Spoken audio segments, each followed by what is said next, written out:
Will roll us into our IPL wrap-up. There's been 9 games since our last pod. We'll try and have a little focus on the more entertaining, closer games and try and breeze through the ones that were a bit of a boil over. Match 7 saw the Rajasthan Royals defeat Sean's Delhi Capitals by 3 wickets. It went down to the last 2 balls. The Caps, they just fell apart at the top order. Yeah. They didn't have a guy score over 10, I don't think. Until Rishabh Pant came out and steadied the ship with 51. Yes. They were 8 for 147. Jaydev Unadkat, 3 for 15 of his 4 overs for Rajasthan, the pick of the bowlers. We had spoken last week about Rian Parag and his sideways action. Did you see this? Yeah, he's still sideways, but he added a little bit angle to it. So it's now up a little bit more towards his shoulder. So it's not completely horizontal. It's got an extra 20 degrees. Let's put it that. It's not much, but it's enough. Better? Yeah, it looked a little bit better. But still, there's such... Still no ball for mine. Yeah, still rank half draggers from way out right coming into the batsman's legs. So, yeah... Not a huge fan. Didn't affect the game too much. He bowled 2 overs, none for 16. Interesting little tidbit here. The Caps actually didn't hit a 6 in their whole innings. It's the first time that's happened at Mumbai in the IPL. The Royals, much like Delhi, got off to a very shaky start. They were 4 for 37 at one stage. The Caps openers in Avesh Khan and Chris Wokes getting the early poles there. But it was the Saffers, David Miller and Chris Morris. They chipped in with 62 and 36 to get the Royals over the line. What happened with Ashwin here? Because he only bowled 3 overs. Do you think it was a tactical thing? Surely Pant just doesn't forget that he's got Ashwin up his sleeve.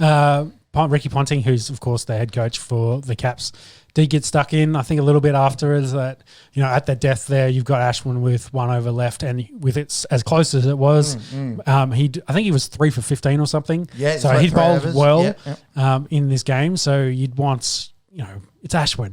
Yeah. You've got an over left, last over, put him out there, see what he can do. Especially the spinners in India, they've been doing really well of late. So...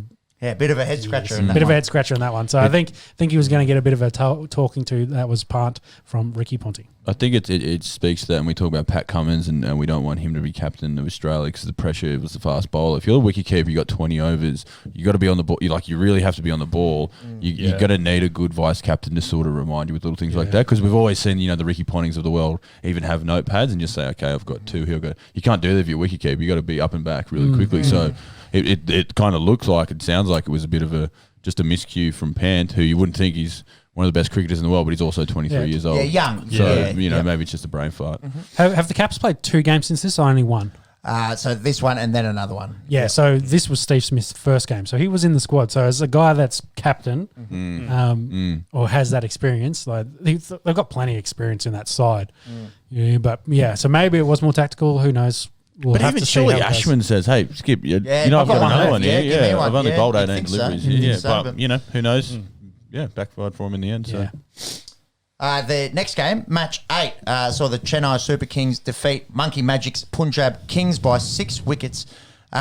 Punjab had made 220 runs in their first game. If you don't mind, they only managed 8 for 106 off their 20 overs here. Pretty much everyone was disappointing other than Shahrukh Khan. He had 47 and Deepak Chahar was the main destroyer for the Super Kings with 4 for 13 of his 4 overs. The Super Kings just cruised to victory in this one off the back of a 46 from Moeen Ali and 36 from Faf du Plessis. Not much to be said other than this one, Punjab stunk it up. Yeah, that top order. Yeah. Just couldn't get any runs. Yep. Yeah. Match 9 saw Mumbai Indians defeat Sunrisers Hyderabad by 13 runs. Mumbai, 550 off their 20. Quinton de Kock, 40, and Kyron Pollard, 35 not.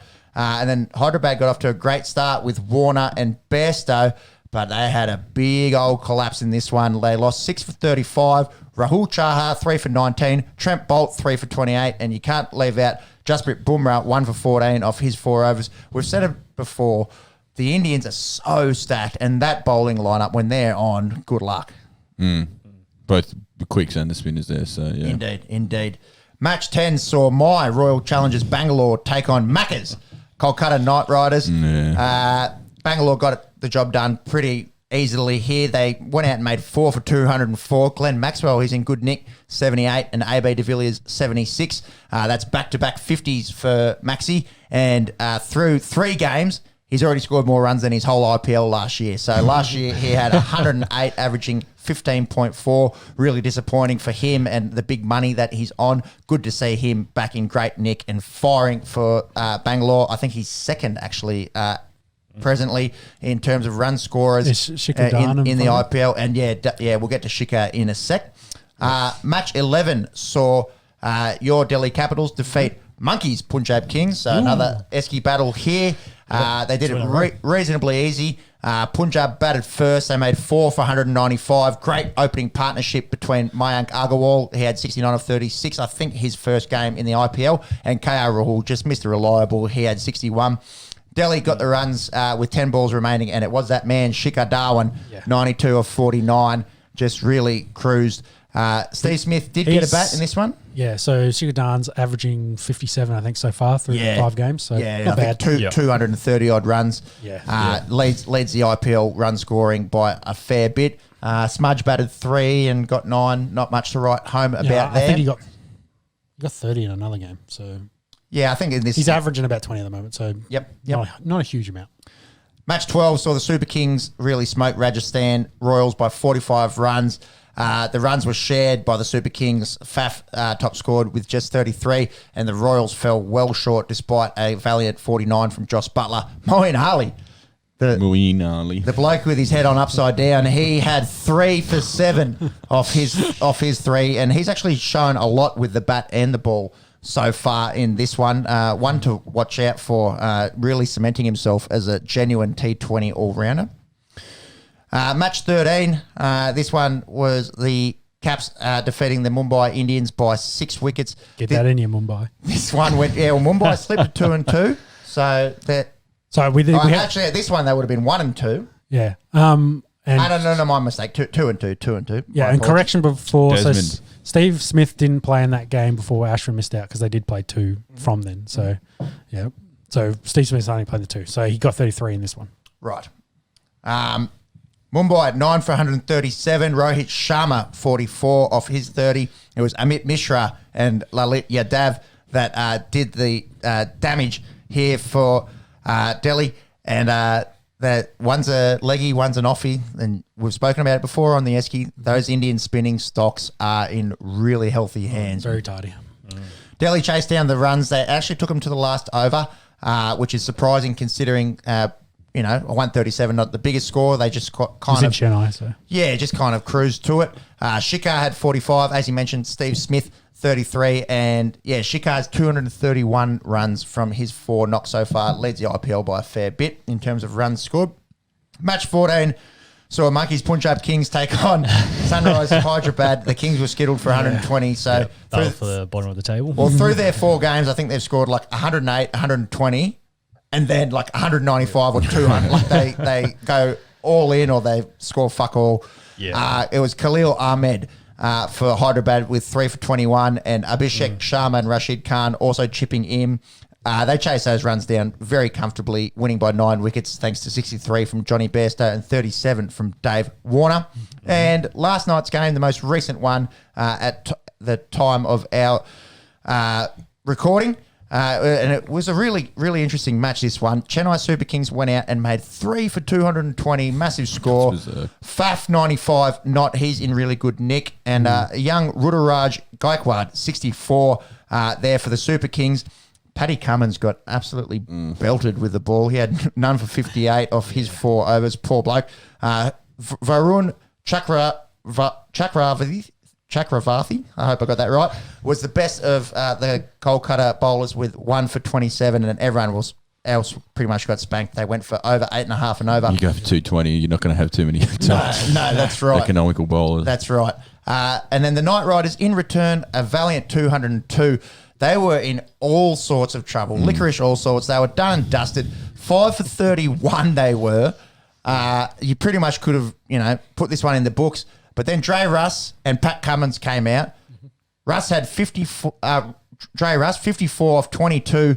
And did you see how he got bowled? He was sort of like leaving one down leg side, and it just got the top, like Just nip back a little bit the and bale nicked of it. leg stuff, because he was hitting them all over the park and playing some ridiculous shots. Like he does that sort of overhand, like tennis shot where he's hitting blokes back over their head, like with and absolutely no right to do so.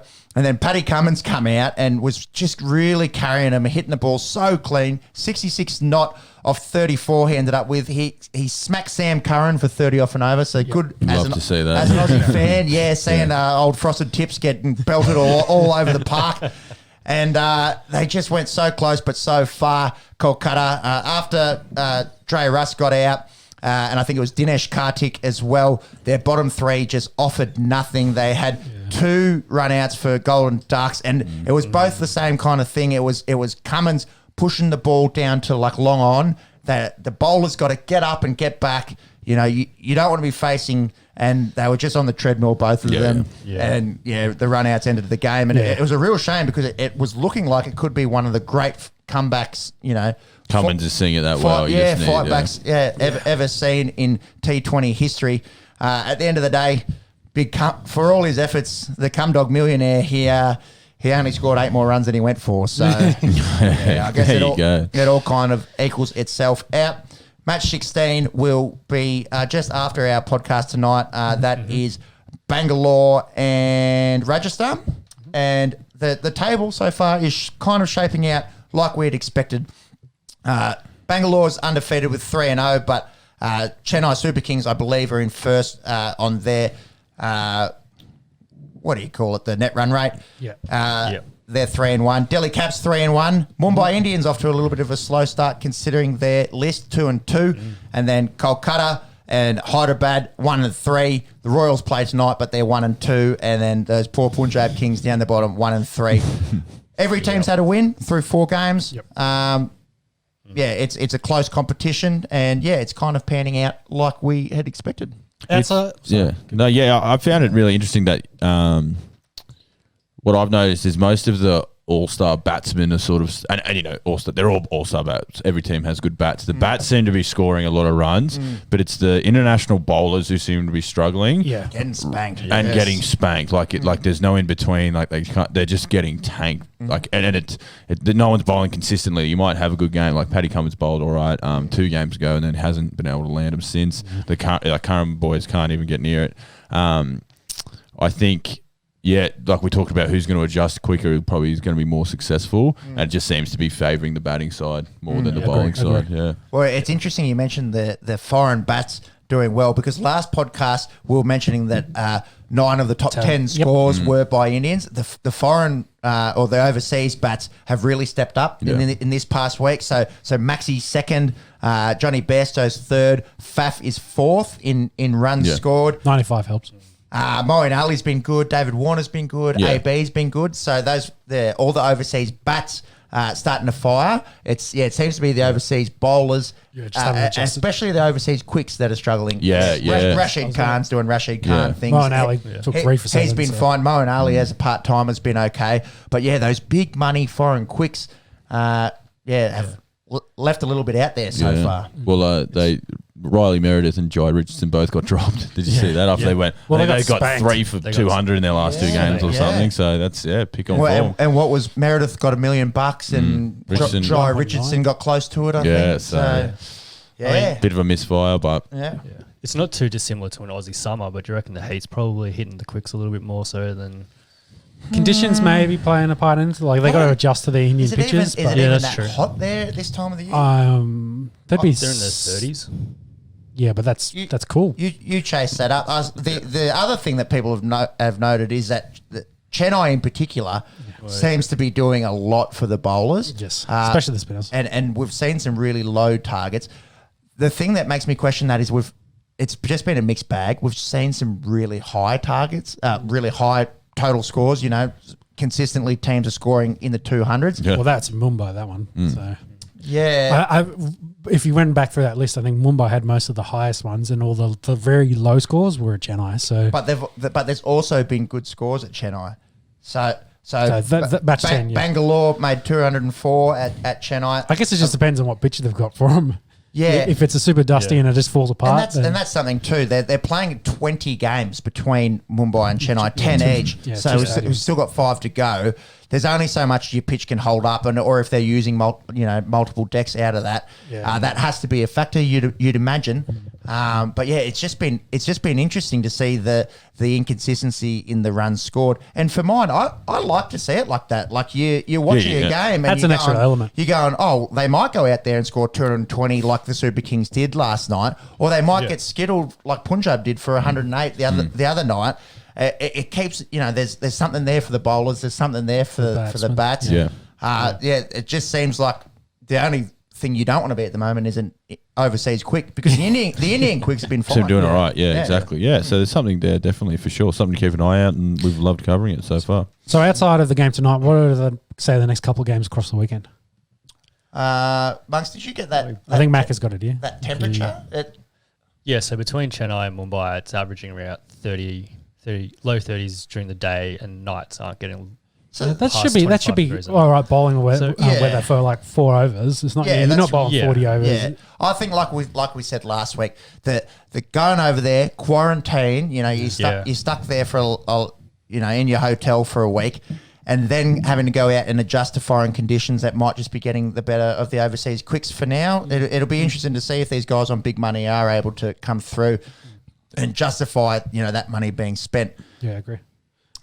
Coming up, well, as I mentioned, we've got Bangalore and Rajasthan that kicks off in a few hours. What's the next 4, Maga? Yeah, what's the next 4 before we go to Ahmedabad and Delhi? Yeah, we got Punjab versus Mumbai, the game after that, and then there's a double header, Rajasthan versus those mighty Kolkata Knight Riders, and Chennai Super Kings versus Royal Challengers Bangalore. So that'll be a really good match. That's a day-nighter, so that's the early game. Yep.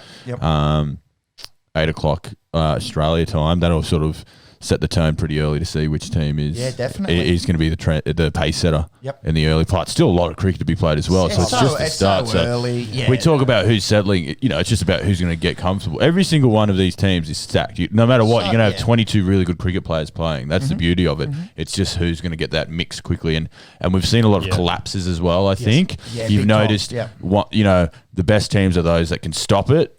Realize, those classy middle order batsmen. I mean, we saw when your boys versus my boys, Pepsi, Kohli went in the first over, they lost another wicket, and then you had the level heads of Maxwell and De Villiers come in and steady the ship, and then they put on 200. So if you can stem the flow, and we saw Kolkata not do that, they lost a lot of wickets early, scored runs, lost a lot of wickets late. So if you can stem that flow, that's going to breed success. In the short form. I think we mentioned a few weeks ago there was a little bit of a question mark of, do you want Glenn Maxwell and AB de Villiers out there in the third over?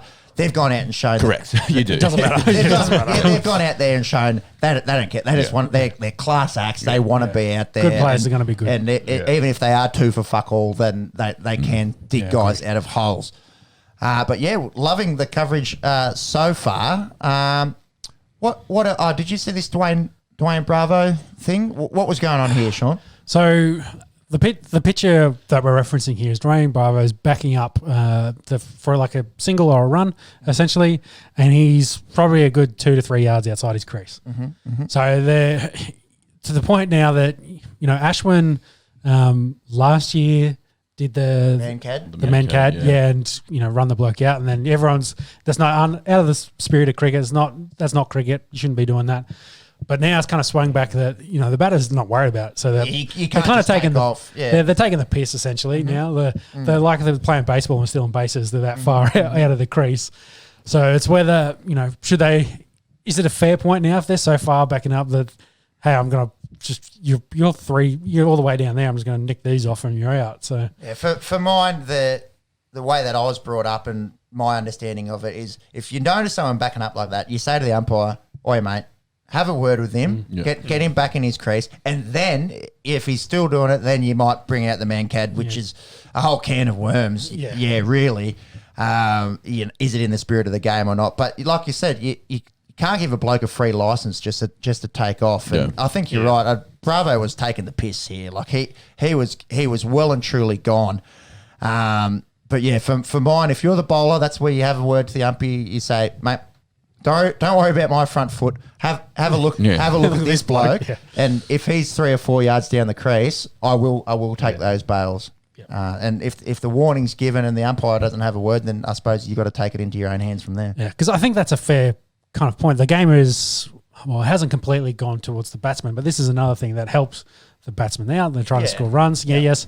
Especially in the IPL, fours, sixes, big scores. That's what people want to come and see. Yep. But, even the low-scoring games here where guys get skittled and the great bowling, the spin bowling in India, it's also excellent to watch. So I think, I think in this case, it's just massively was taking the piss. Yep. Let's put it that way. Yep. So, and in that case, I'd say if the bloke's halfway down the pitch, you're just like, nah, fuck this. Take these off. I tell you what I will say to any Sunday social or low-grade cricketers out there, have a look at Dwayne Bravo and fucking implement that into your game, because the amount of times that a quick, easy single goes to waste because, low-end cricketers don't have that in their mindset of backing up and getting the easy runs. They're worried about hamstrings. Let's put that. Mate, have a look. Have a look. You don't need to be 4 yards down, but you just, you should be, your left hand is on your bat and that's behind the crease, but your eyes are looking to take off. Oh, God. I've had this spray a few times. That's the takeoff message. That's the takeover message. That's it is the takeover. It's an easy thing you can do. It's a really easy thing you can do.